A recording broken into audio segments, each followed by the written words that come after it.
Every big win starts long before game day. On any given Monday, we go where cameras don't. Behind the contracts, the calls, and the chaos. We'll road trip with scouts, visit iconic campuses, step inside replay booths, and walk up to the luxury suites. Real organizations, real stories, real decisions. Lace up your cleats, buckle your chin strap. Here comes our GM, Matthew Miley. Today we have a special guest on a special episode of Any Given Monday. We're experimenting with our first ever Extra Point episode, where we stay in the entertainment world but pivot to the music industry. Our first Extra Point guest is Suera Sheikhi of the City So Nice They Named It Twice, New York, New York. And I made sure to wear my pinstripes today. Well, actually, I'm actually a true-blooded Texan. Oh, okay. Go Okay. Astros, go Astros. Well, But I yeah. appreciate the gesture. Sua works as the fraud prevention manager in Brooklyn. She has served as a chapter board member for Recording Academy Texas chapter and as a member of Grammy Pro, which serves music professionals by fostering community, advocating for creators' rights, and celebrating the state of Texas's diverse musical heritage. Sura graduated from Texas State University with a BA in psychology and from Texas Southern's Law School. Go Bobcats and go Tigers. So, music and sports are the soundtrack and motion picture to our lives. Sometimes people can forget that music is a business too, and that there are a lot of moving parts behind the scenes. And you play a big role in that. So, can you tell us how you first got into this field originally and walk us through your job? And can you tell us the types of artists and labels that you help? Yeah, so I'll just start from the very beginning and then I'll, work my way up. So I initially took interest in the music industry while I was in college. A lot of my friends were artists or touring artists, and I had seen a lot of, you know, unfairness in the industry. That a lot of under the table deals, a lot of times where things weren't put in writing. So, things were just like unbalanced, and, the artists always ended up getting the short end of the stick. But because of that, I wanted to I wanted to go to law school for sure, but I didn't know what type of law I wanted to practice. And it wasn't until my third year of law school that I met my mentor, who was my sports and entertainment class professor, and he's a sports and entertainment law expert slash attorney. Well, not slash. He is an Mm-hmm. attorney, but he was the person who kind of set the map for entertainment law in Texas. Like back in the day, there wasn't a large market for music particularly, but it's a funny story. He got into the entertainment industry because his neighbor growing up as a kid was Sinbad. Oh, And yeah, Sinbad reached out to him knowing that he was a lawyer at the time and said, mm-hmm. "Hey, I got these entertainment contracts." And then, he ended up becoming like the person that everybody goes to now. Like his textbook was the book that we read for the class. Yeah. And yeah, from there, he saw that how interested and involved I was with the course and on, his profession.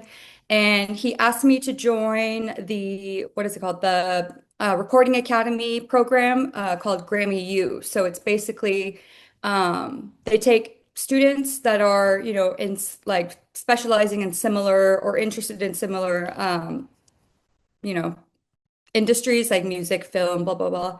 And they put you in a program where you can volunteer directly with the Recording Academy. So I basically started off with the Recording Academy through my mentor. And then from Grammy U, after I graduated, Mm-hmm. I went into the actual organization as a professional member. And then from there, I moved on up to the Recording Academy Texas chapter board, Yeah. which was like, it was like completely full circle. I loved working with the board. And I learned the most while I was involved in the Recording Academy Grammy U program, all the way through to my position at on board governance. So, and then in the back of, all of that going on, I also had, worked for a law firm, and I set up their sports and entertainment law division just by, being bold enough Hmm. to ask if I can, if we can approach this type of practice. And then after that, I actually got reached out to by, various music like companies such as like the platforms, Spotify, Apple, YouTube, TikTok, to come and join their teams. So once I switched over into like the tech world, Hmm. not so much the law world, that was a really big shift because it kind of was a new language that I had to speak, not so much in like legalese, but more so in like operational, data-driven types of, communication. Yeah. And then from there, yeah, I kept going from being a music rights manager all the way up to a fraud prevention manager and still involved in the Recording Academy. So let's talk about that fraud and piracy a little bit here is detecting fraud. How is fraud detected today? Data patterns, user behavior, complaints. Is it reactive, proactive, or both? That's a really good question. And it's honestly, I'm just gonna say straight up, it's all of it. There's Hmm. not one way for a 100% confirmed fraud determination, right? Like the music industry is so fast and it's so fluid and changing. Like in my third year of law school, there hadn't been any cases until spring semester of my third year on streaming, like music streaming at all. Hmm. Like the very first landmark case, what happened while I was in that class with my professor slash mentor. And just think like that was what, like less than 10 years ago. And now, it's moved up so fast that they're actually setting criminal standards for people who are engaging in egregious streaming Yeah. fraud. For example, there was I don't know if you heard about it, but the very first landmark case um, had to do with this individual named Michael Smith, and he took $200 million just purely from streaming fraud, from Wow. different methods of it. So it's very, there's different ways that it's happening, but because, this is such a new just the digital land, like the digital ecosystem and the digital space for music is so fairly new. There's really no set rules or standards for fraud prevention, but there are, methods, right? Like there is listening patterns, like you mentioned, there are geographic places that tend to engage in more fraud. There's patterns of behavior on accounts, bad playlists, hacked accounts. Like in my role, there's um, so many different parts that we have to play. Yeah. And I always tell my team, or I always told my team that the way to best determine would be, you know, let's say you're reviewing an account and you see that there's some suspicious activity. Based on the totality of your review, is it 50% or less, likely to be fraud, or 51% or more likely to be fraud? Yeah. Because there's no AI machine or content review machine that says, okay, this is AI, you need to take them out. But yeah, there's definitely ways to find it. Yeah. And it's getting to be such a big problem that streaming fraud, like movies and TV shows, cost the US economy tens of billions of dollars. I believe the number last year was around like 80 something billion dollars, which is Yeah. a lot of money. Yeah, How big is this problem specifically in music? And it's huge. has it increased with streaming and social platforms now exploding? Yeah, increased isn't even the word. It's like it's literally blowing up. It's getting more and more egregious every day. And because, some platforms, they may have, artificial streaming identification teams or abnormal streaming patterns or trust and safety teams. But at the scale that it's, on the face happening, it's just increasing more and more, which is, making these companies subject to risk. And it's very interesting because there are different key players in things. Like there's the distributor, there's the platforms, there are the artists, and all these people have to be working in tandem.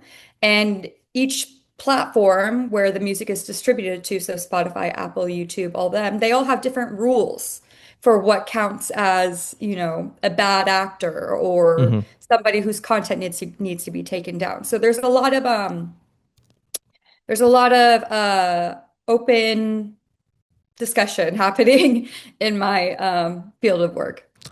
And you've kind of talked about it a little bit, but AI, are fraudsters already using AI, even though Okay. it's so new? And is also AI your best defensive weapon? Can it be used there? And what worries you So, most looking yeah. ahead?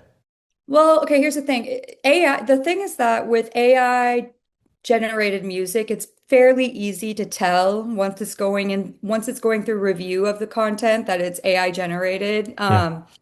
The thing that's harder to catch, and we don't have any, I mean, I'm sure that, the big players like YouTube and like Spotify, I'm sure they have, I'm not sure, but I'm fairly aware that they may be using more advanced tooling than some of like the other platforms, such as like, I don't want to name names, but Yeah. other Yeah. platforms that put up music. But the thing with AI is it's easier to tell when reviewing the content, what is generated from AI, just from the patterns of behavior that shows up, not behavior, sorry, patterns that show up on the content, such as, if the person uploading it has like a weird name or like Hmm. comes or like the billing address and then the address where their IP login is happening doesn't match up, or if they're coming from or like their IP address is coming from a country that's known for having streaming fraud. Um, those things are more difficult to determine because it takes humans to put together those multiple different factors, right? No AI tool or, you know, yeah, AI tool that I know of so far can take what is needed to be evaluated Hmm. based on those different factors, like a human can. So it just, a human can learn through like just repeatedly doing investigations, looking at what's popping up and being there in person and seeing what trends are happening.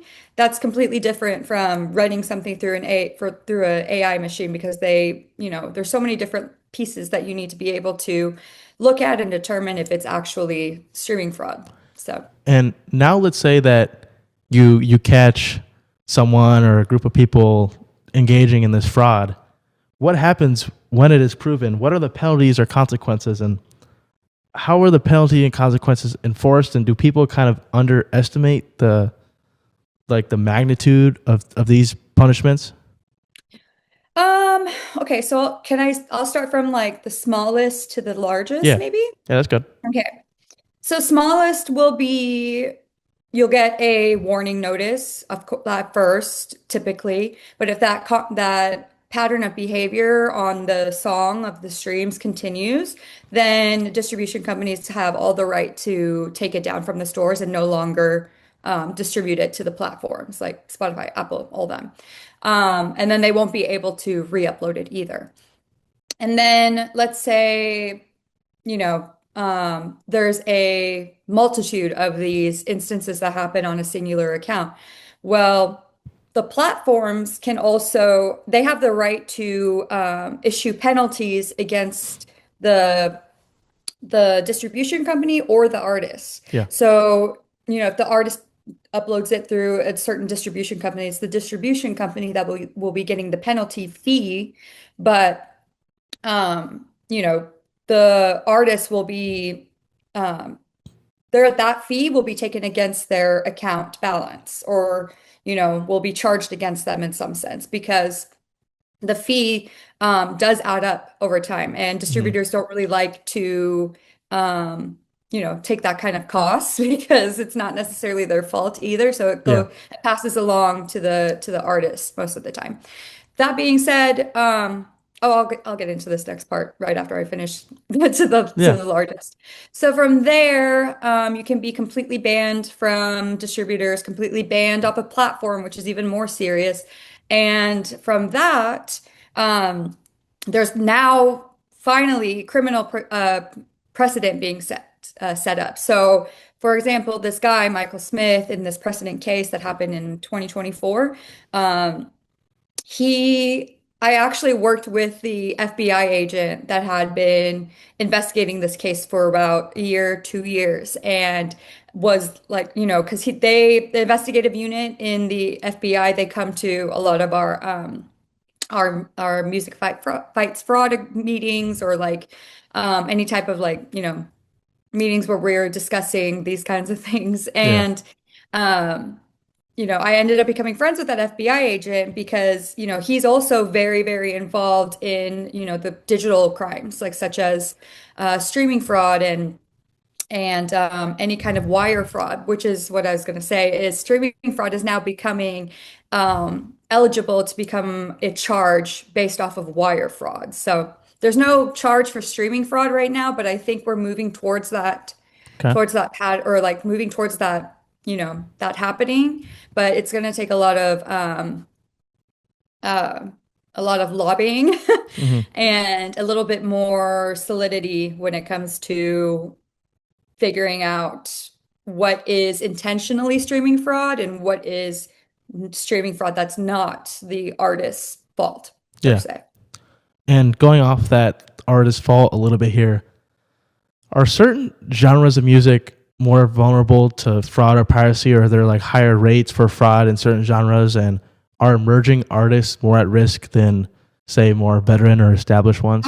Yeah, I don't think so. I think that anybody and everybody is, potentially up for risk. And that's like not even saying, there's major artists that are getting their accounts hacked into, and then they'll get their balance that's on their account or their royalties withdrawn. And then once it's gone, right? Hmm.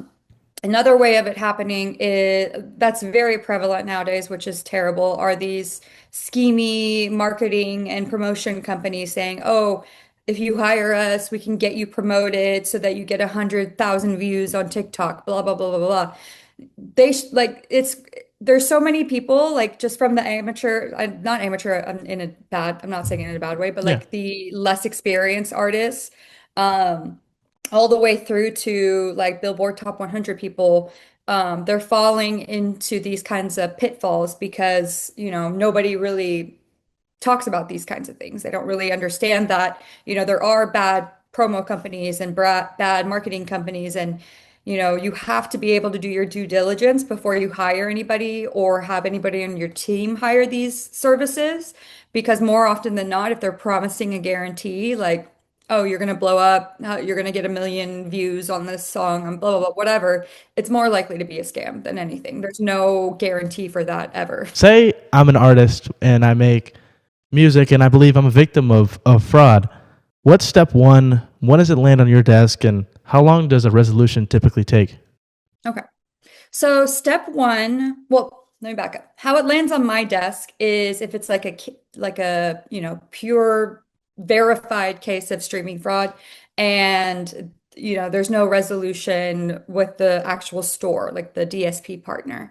Um, and so I would also, that's kind of that brings me into my next part, which is the first step to take is to contact the DSP provider, the store.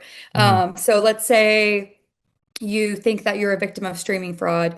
First person first is to go to the store and report it, because that acts as evidence for the distributors to be able to, use as proof within us arguing on, the artist's behalf. But after that, if there's no resolution or if it's taking too long, then I would say contact the distribution company and, there should be a fraud department or a trust and safety department, and say, hey, this is my account. this is what's happening. I've tried to contact the store, the platforms, but I want to make sure that this stops and that I don't get any kind of bad marking for anything that I continue to release, right? Yeah. So that's when I would, get something on my desk and I would review everything, put together an argument for this artist and let the platform providers know, partner provider, whatever, the stores know directly that, this person should be an exception to any kind of penalty that may come up because it's not, due to their own Yeah. accord. So, yeah. What was the And last part? the last part was, how long do resolutions typically take? Yeah, so it depends on the catalog or the person who is actually raising the flag, right? Sometimes I would work with people that like major labels that have hundreds and hundreds of songs on their catalog, or like a major artist that, goes up in priority because they are about to like set out a new release and they don't want to get any kind of flags or they have their release be postponed in any sense. All the way down to like people that have been long-term clients, right, or long-term customers. Um, you know, it's it's you know Either way, Yeah. I always end up seeing these kinds of cases. It can be like the first time artist that is releasing, or a more amateur artist that is releasing a new album where they've seen instances of streaming fraud, or they did end up actually hiring one of those bad marketing promo companies, all the way to, large labels that have, five, six, seven top Billboard 100 artists. So again, fraud on the music realm is not, it doesn't, exclude anybody. Yeah. And now let's talk about how artists get paid a little bit here. How are most artists compensated today with streaming services? So it depends. It depends on who owns the rights to their copyright, and how those agreements are set up. That's a little bit out of my realm. That's more of like a copyright issue. Yeah. What I deal with is more so on like the actual royalty payout. So basically how it works is, each stream counts as a certain fraction of a dollar amount, and it changes based on the store. So Spotify will have one set of an amount of what counts as a stream. Pandora will have a different standard. Apple will have a different standard. And on there are also like, payment periods. So based off of like on the store again, a month, 3 months, 6 months, the streams that accrue that are considered valid, Hmm. they will pay out to the artist royalties, and the royalties are sent over to the distributor, and the distributor ends up, conducting like the actual payout, whether it be like through a payment portal or, any other sense that they find reasonably necessary to pay those artists. And what might fans misunderstand about these streaming payouts? Let me think. Um, what might they misunderstand? Like music fans or just Music, yeah, say just music yeah. fans. Okay. So music fans that are not artists probably don't understand that these kinds of payouts, they have to be validated and verified before it happens. Because again, with the streaming fraud issue, there are instances now where stores are actually removing streams if they detect, or if they come to the conclusion that a stream or a set of streams or a pattern of streams is done as a result of fraud, right? And a lot of the times, obviously, the artist will contest that and say, no, these streams are legitimate. Here's my proof. And then it'll be the distributor's responsibility to go back to the platforms and say, hey, we need you to look back into this matter and, reinstate the streams, or, whatever, Yeah. happened, go back and look at it. And then from there, it'll take more time after their investigation and conclusion, and then actually doing the act of putting back the streams into the artists, their corpus, their what is it called? Sorry, their catalog, Yeah. and then the payment after that will end up taking some time as well. So, um, getting paid does take some time. It's not like a uh, large payout that happens, once a year or anything like that. Yeah. It's an accumulation of multiple streams from multiple different stores from, there's going to be a lot of due diligence that's going to be have to happen before they're paid because once they're paid, there's no getting it back. Okay.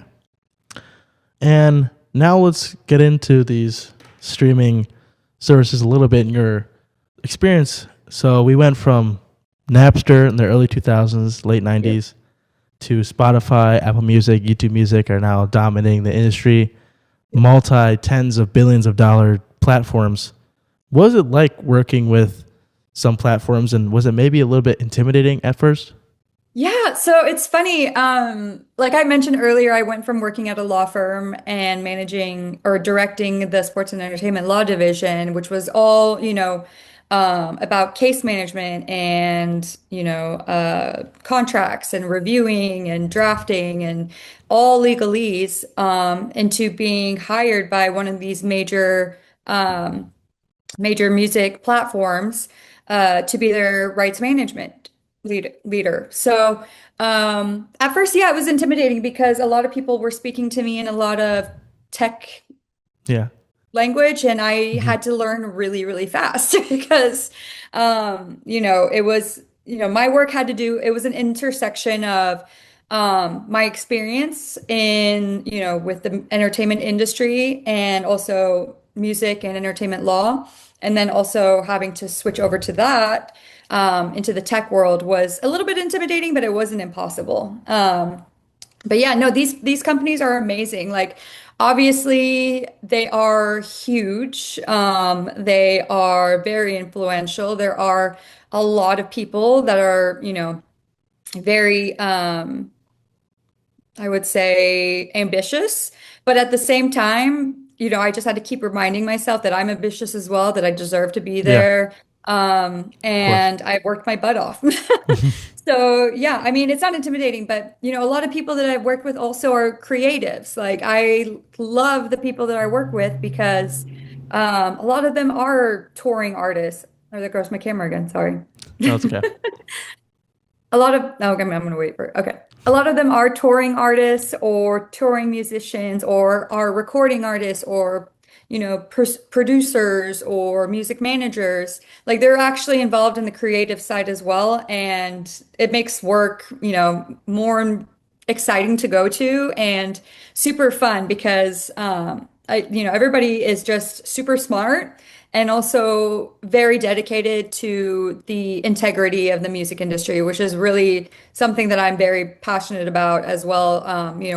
The protection of creators' rights and creative freedom, and making sure that artists that are vulnerable to, the fact that there's no set standard or policy for how things are done in the music industry, that they're not subject to those vulnerabilities just because they're, younger and don't have as much experience and also can't afford an attorney that's 500, $500 per hour. So, Yeah, does sound like a lot of fun.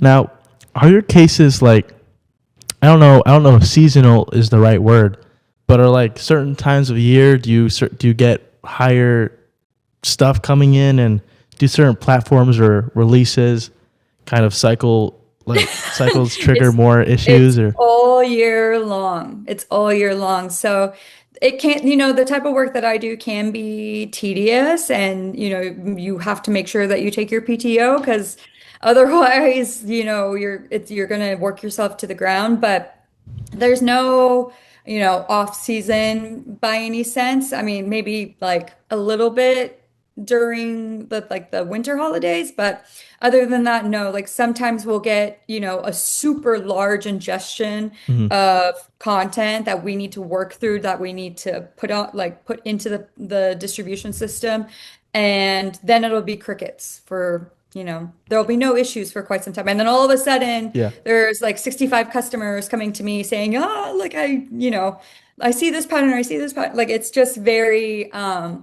unpredictable, but that's kind of how I like to work because Okay. it makes things exciting. Yeah.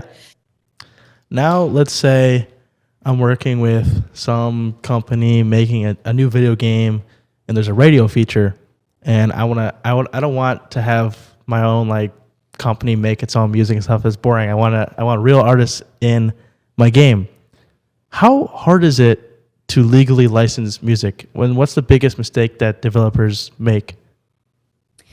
So I wouldn't say it's too hard to actually get the permissions to legally license music. People can always go onto like the performing rights organizations like ASCAP or BMI to see the contact information of artists or the rights holders of the actual stuff because sometimes the artists aren't the right holders. The right holders usually are the songwriters and the composers.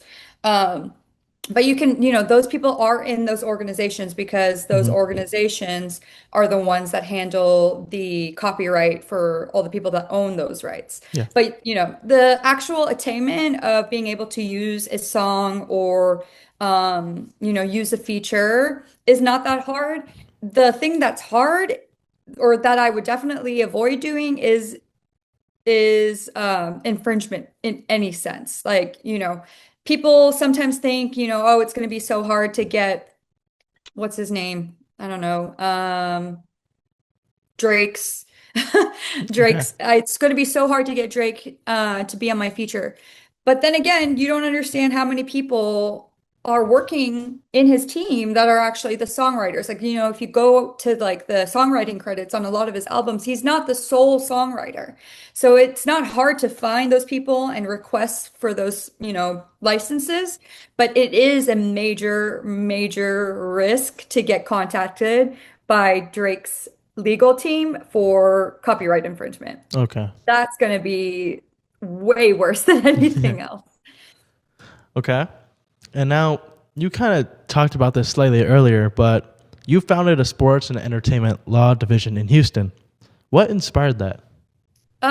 So because, the law division or the law firm that I worked at was mostly business, corporate, and my boss at the time, she was a immigration expert. So I learned a lot of different fields of law while I was there.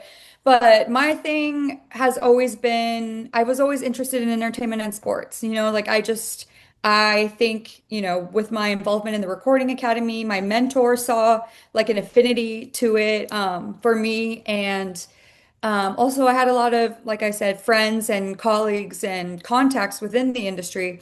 So I thought it would be best to leverage that and ask basically if I can go ahead and set this division up or what do I need to do to set it up. And at first my boss was she kind of took it as a joke and she was like, okay, yeah, put together the business plan, the marketing plan, the pitch deck, da da da da da da da da. Yeah. Da. So I was like, okay, well, she really did mean it as like it takes a lot of work. And I was like, okay, bet. So I did all those things. And I presented to her. I came up with like the financing for it, how I'm going to get all these clients, things like that.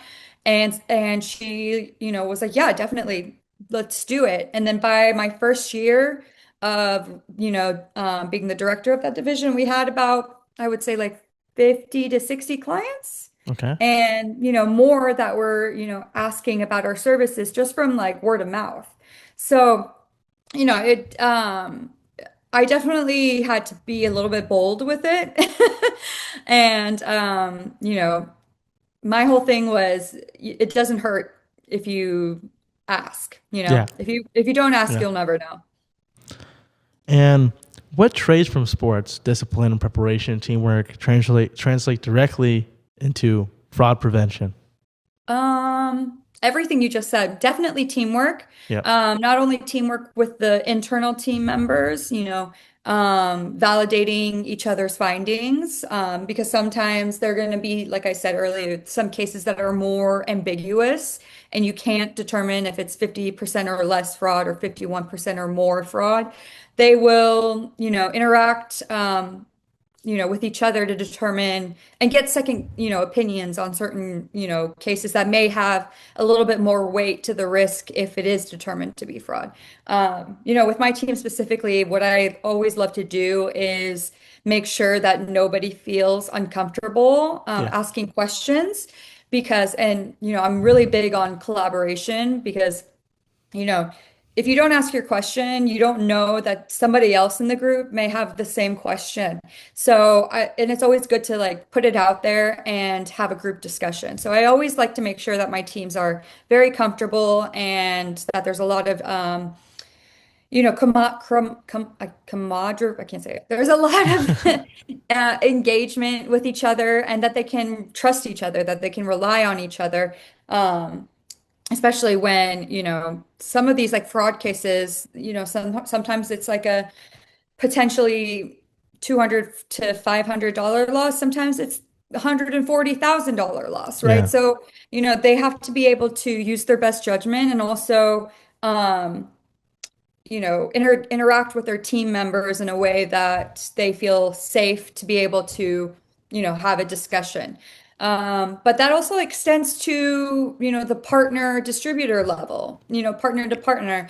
Um, if we can't collaborate with big stores like Spotify, Apple, all of them, and they don't collaborate with us, then it's just going to be a lose-lose, right? And especially for the artist who basically, sometimes gets caught in the middle, which is terrible because all they want to do is be creative, right? They want to put Yeah. out their creations, they want to put out their works, which is like 100% their right.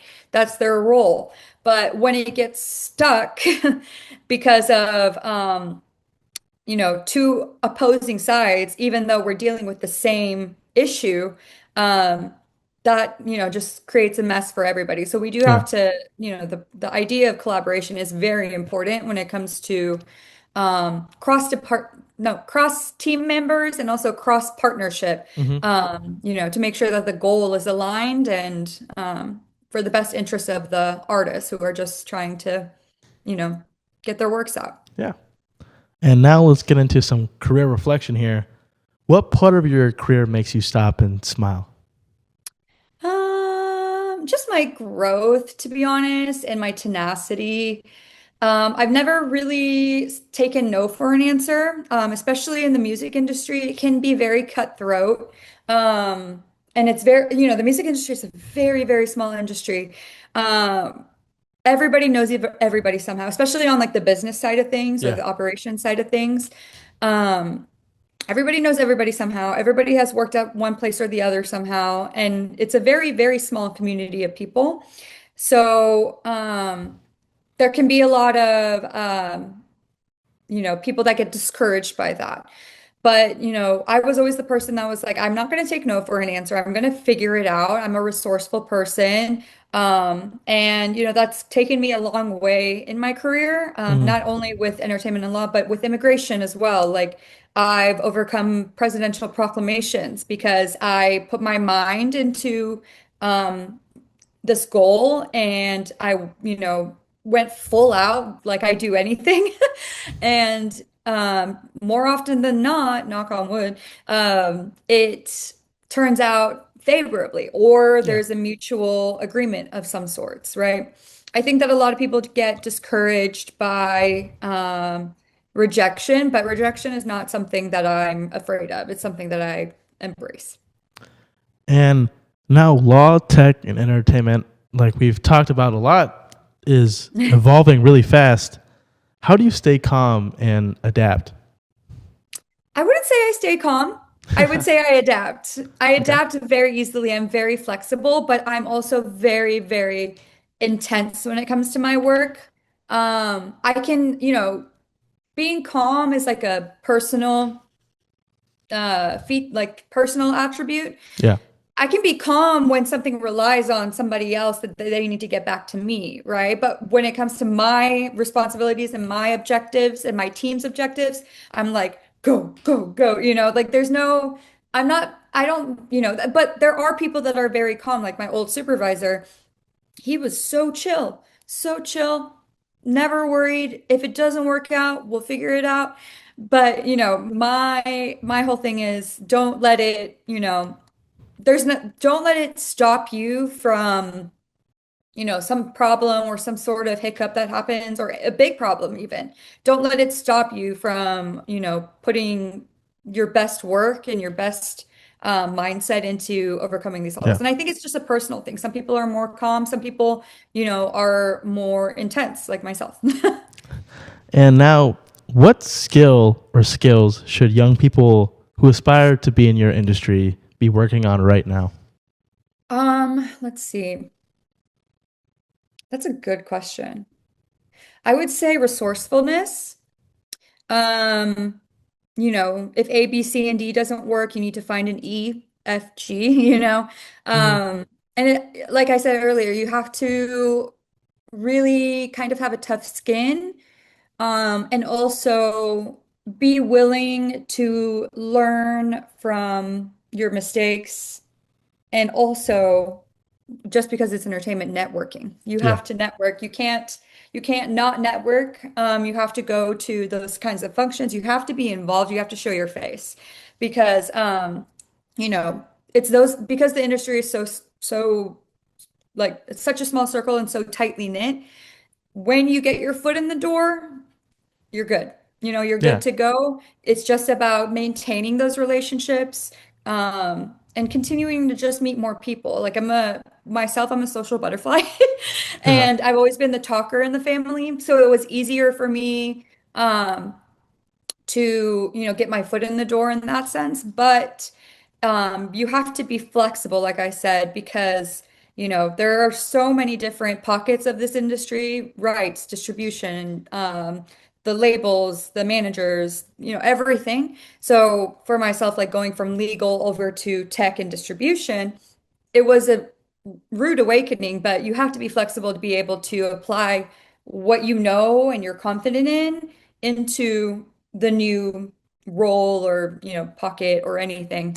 Yeah. So yeah. Yeah. Thank you for that. And now, time for my favorite part of these shows. Like I always say, is this lightning round. I got about 9, 10 quick answer questions for I'm you to fly scared. through. Don't be scared. It's a lot of music centered questions. You'll see. Okay. So, first, if piracy or fraud detection were a sport, what would it be? Oh, shoot. Two-part question.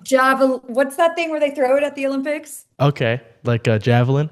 Yes, that's I, what it would I was be. I was gonna say what position you play, but A obviously you'd be, javelin? yeah, javelin. Yeah.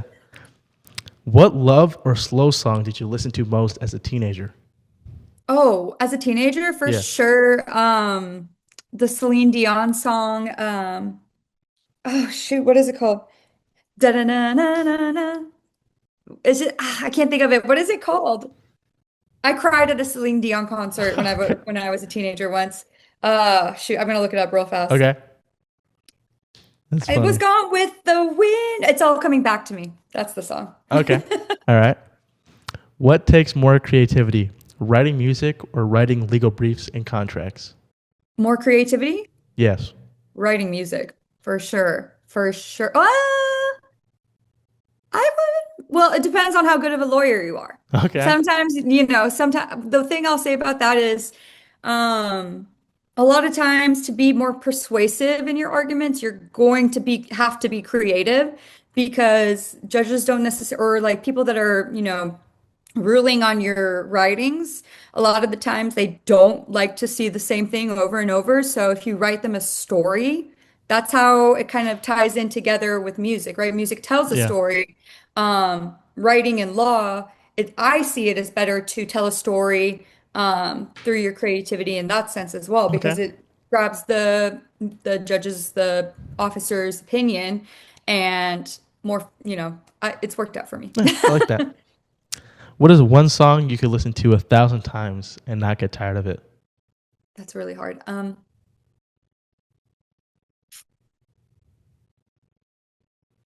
Probably no. Okay. I'm just gonna say what first came to my mind.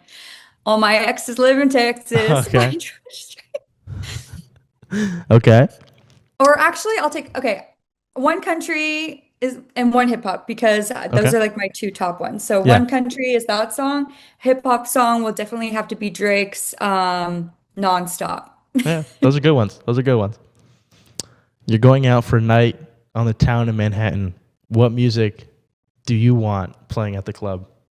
Ooh, oh, 2016, 2016, Okay. 2016. I want like straight up Kanye. I Kanye, want Drake. Drake. I Yeah. want Summer Sweet 16. I want Future. I want just the era from summer 2016. Please, I wish we could have that back. Yeah. I heard people trying to bring back 2016 No, and it 2026. was the best time to be in college. Oh my goodness. It was so much fun because you had like Ray Shrimmered, you had Hmm. like ASAP Mob, you had like oh, it was just the best. It was Yeah. the best time to be alive. It was such a golden age for hip hop. All right. Now we got a hard question. I'd say never listen to music again or never watch a movie or TV show again.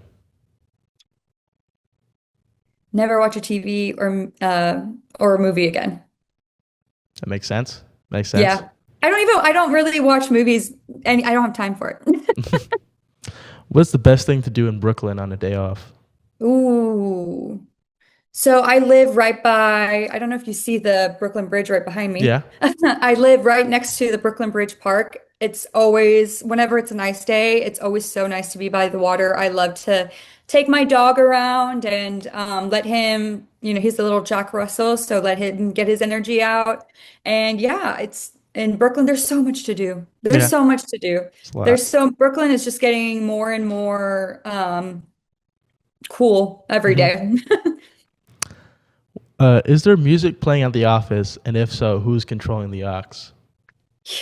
There's music playing at the office every day, and there's fights over the aux. So we'll just leave it at Okay. that. If you were walking into the courtroom to prove a fraud case, what's your walk-up song as you strut into court? That's a good question. Oh my gosh. What's my walk-up song? trying to think. What is my walk-up song? I know I thought about this before. Yeah. Um, I would have to say, what's that song that goes da na na na? I don't know. It's okay. Hold on. I'm gonna look it up You'll again find too. it. Okay. Yeah. Let's find it. No, because this question is important Hmm. because I go so hard when it comes to my cases and my fraud stuff. So I always go with the mindset like we're gonna beat them, right? Yeah. What was that song called? Walk. Come on. Man, that's a good question. Um, oh, Humble, Kendrick Oh, Lamar. okay. Yeah. That's a good one. Did you play any sports in high school? Yeah, but I sucked at it. Okay. All right. So actually, no, no, no, I'll take that back. I was a dancer in high school. I loved being a part of the dance team. Hmm. Again, creative stuff. I was, like straight up, drill team, Texas hat, Texas boots, Yeah. everything. So I loved doing that. But in middle school, I was on a volleyball team and the basketball team. And I just learned back then that I'm not that athletic, and that's okay. That's okay. Yeah. Did you play any instruments or sing, or do you play any instruments or dabble in singing at all? So growing up, actually in Toledo, growing up, I went to a lot of, well, my parents put me through, I don't know how many years of piano, Yeah. but that helped me kind of understand music in a sense, like the chords, the scales, reading music, things like that, having an appreciation for it. And then in middle school, I was in middle school band and I played the flute and I was second chair. And final question here is, what are you doing on any given Monday?